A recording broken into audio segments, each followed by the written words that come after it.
अस्सलाम वालेकुम अज़ीज़ान, मैं आपको आपके दोस्त आपके भाई थे बजाज का सलाम। उम्मीद करता हूँ तो आप लोग खैर आफियत से होंगे, जहाँ के भी होंगे अपने खाने के साथ एक अच्छी ज़िंदगी बसर कर रहे होंगे। बहुत इंपॉर्टेंट व्लॉग है, बहुत इंपॉर्टेंट स्पेसिफिकली ओवरसीज़ पाकिस्तानीज़ के लिए है और उन लोगों के लिए है जो जिनको ये एजम्पशन है कि जी मार्केट डाउन है। मैं एक चीज़ बड़ी क्लियर बता देता हूँ, ज़्यादातर जो है ना इस रियल स्टेट में जो ओवरसीज़ पाकिस्तानीज़ है ना वो डिस्टर्बेंस में रहे हैं जब उन्होंने अपनी इन्वेस्टमेंट्स की हैं, क्योंकि उन्हें रियल मार्केट डायमेंशंस कभी बताई ही नहीं गई किसी की जानिब से। जब मार्केट बेहतर थी तब भी गलत गाइड किया गया, जब मार्केट डाउन है तब भी गलत गाइड किया जा रहा है। और सारे के सारे ओवरऑल उनकी जो ओवरसीज पाकिस्तानी थे जिन्होंने लाखों करोड़ों रुपए इन्वेस्ट किया हुआ है यहाँ पे पाकिस्तान में रियल स्टेट में, बेसिक प्रॉब्लम ये है कि उनके पास सोर्स ऑफ इंफॉर्मेशन यही यूट्यूब चैनल है, यूट्यूब हो गया, टिकटॉक, यहीं से वो इन्फॉर्मेशन लेते हैं। और इस इन्फॉर्मेशन में 80 to 85% तक लोग जो है ज़्यादातर अक्सर गलत इन्फॉर्मेशन देते हैं, 10 से 15% लोग सही काम कर रहे हैं। मैं ऑन रिकॉर्ड हूँ कि मैंने हमेशा कोशिश की है कि मैं हमेशा बेहतरीन गाइड करूँ, रियल सिचुएशन के हवाले से गाइड करूँ और रियल वैल्यूज़ के बारे में बताऊँ। अब आज की वीडियो बड़ी इंपॉर्टेंट है। बहुत सारे लोग जो हैं जिनको मेरी बात पसंद नहीं भी आएगी, आई एग्री, लेकिन बात पसंद आए या ना आए, बात सच है। ओवरसीज़ पाकिस्तानी के लिए बड़ी इंपॉर्टेंट वीडियो है।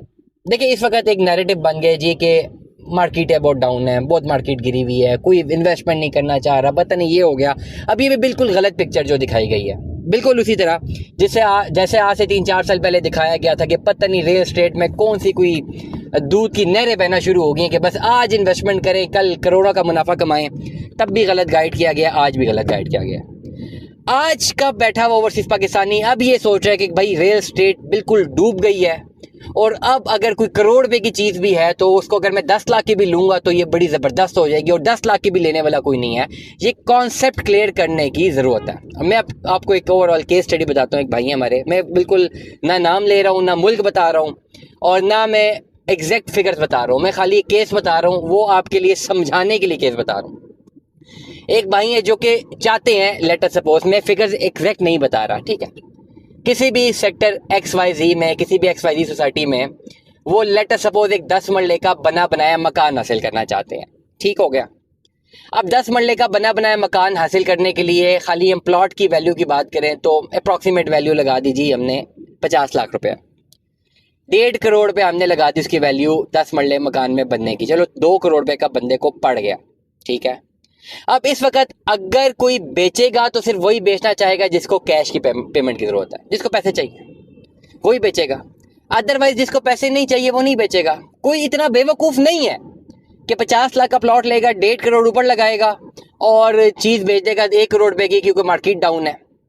ओवरसीज पाकिस्तानी ये बैठ के समझ रहे हैं कि जी मार्केट डाउन है ना, तो बस जो भी बेचेगा तो वो नुकसान में बेचेगा। तो ये चीज़ नज़रअंदाज कर रहे हैं कि भाई बेचेगा वो ही ना जिसको पैसों की अशद ज़रूरत है, जिसको नहीं ज़रूरत वो नहीं बेचेगा। ये कॉन्सेप्ट तो बिल्कुल क्लियर है। मेरे पास अक्सर ऐसे लोग भी आते हैं जो कहते हैं जी ऐसा करें, इस 2.5 करोड़ पे इसकी वैल्यू थी, इसको 2 करोड़ की ऑफर दे दें। तो मैं कह रहा हूँ वो तो बेचना चाह ही नहीं रहा। नहीं, आप उसको ऑफर दे दें, अगर वो बेचेगा तो इतने के बेचेगा, तो वो बेचना ही नहीं चाहता, वो क्यों बेचेगा। अगर उसको मैं फ़ोन करूँ कि जी बेच दें तो कहेगा मैंने 2.5 करोड़ का लिया था, 3 करोड़ की ऑफर है तो दे देता हूँ, नहीं तो मुझे पैसों की ज़रूरत नहीं है। अब मेरे पास एक ऐसा केस है कि एक साफ फरमा रहे हैं कि भाई 2 करोड़ रुपये की चीज़ है, ऐसा करो ना ये मुझे ले दो 1 करोड़ रुपये की। मैंने कहा अच्छा 1 करोड़ की ले देते हैं। अब 1 करोड़ में भी ऐसा करो कि कुछ पैसे अभी ले लो, कुछ पैसे बाद में लो। चले ठीक है, ये भी मान लिया, लेकिन जो कुछ पैसे अभी लोगे ना मुझसे, उसमें जो है मुझे ट्रांसफर भी कर दो, बाकी मैं गारंटी दे देता हूँ कि मैं पैसे दे दूंगा, मैं तो पैसे नहीं खाऊंगा। मैंने कहा ऐसा कैसे पॉसिबल है? तो आगे से जवाब था यार रियल स्टेट डाउन है ना, ऐसा हो सकता है? ऐसा नहीं हो सकता। रियल वैल्यू पे चीज़ें गिरी हुई हैं, ये चीज़ें समझें, रियल वैल्यू पे गिरी हुई है। रियल वैल्यू से मुराद ये है कि आज से 2-3 साल पहले रियल स्टेट में था आर्टिफिशियल बबल, करोड़ करोड़ की चीज़ें वापस चली गई थी 2 करोड़ 2.5 करोड़ रुपए तक आर्टिफिशियली। अब जब वो गिरी है तो अपनी रियल वैल्यू पे गिर गई। जब रियल वैल्यू पे गिरी है करोड़ पे में, तो अब भी डेप्रिसिएशन या डिप इतनी लगी है कि वो 1 करोड़ रियल वैल्यू भी नहीं मिल रही। अब कोई बेचता है तो उसमें से भी 5-10% छोड़ना पड़ता है उसको, तो 90 लाख की चीज़ मिलती है। तो हम बताते हैं यार देखो 2.5 करोड़ की चीज़ करोड़ पे में भी नहीं मिल रही, 90 में मिल रही, ये मार्केट बेहतर है, ठीक है, ये बाइंग का टाइम है। इसका ये मतलब नहीं है कि ये चीज़ 50 लाख में मिल जाएगी, 40 लाख में मिल जाएगी। तो इसलिए चीज़ों को प्रॉपर नॉलेज रखना ओवरसीज पाकिस्तानीज़ के लिए बिल्कुल मस्ट है। अदरवाइज इस वक्त क्या होगा, जिस वक्त इन्वेस्टमेंट नहीं करनी थी उस वक्त गलत इन्फॉर्मेशन की बिना पे कर ली, फंस गए। और आज जब इन्वेस्टमेंट करनी है और गलत इन्फॉर्मेशन है तो नहीं कर पाएंगे।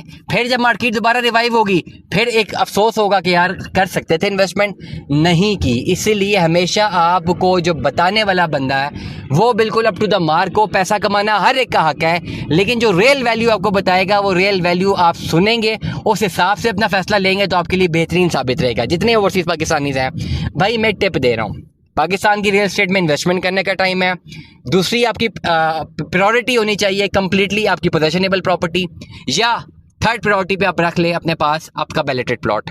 ये इन्वेस्टमेंट का टाइम है, इस वक्त इन्वेस्टमेंट करें। रियल वैल्यू से भी नीचे में, जैसे मैंने बताया, 5 से 10% तक नीचे आप अपनी इन्वेस्टमेंट कर सकते हैं। ये डेफिनेटली बहुत अच्छा फिगर है, ये आने वाले टाइम पे आपको काफ़ी ज़्यादा मुनाफा देगा। दुआ में याद रखिएगा, अपना बहुत सारा ख्याल रखिएगा। स्टे ट्यून में। अल्लाह हाफिज़।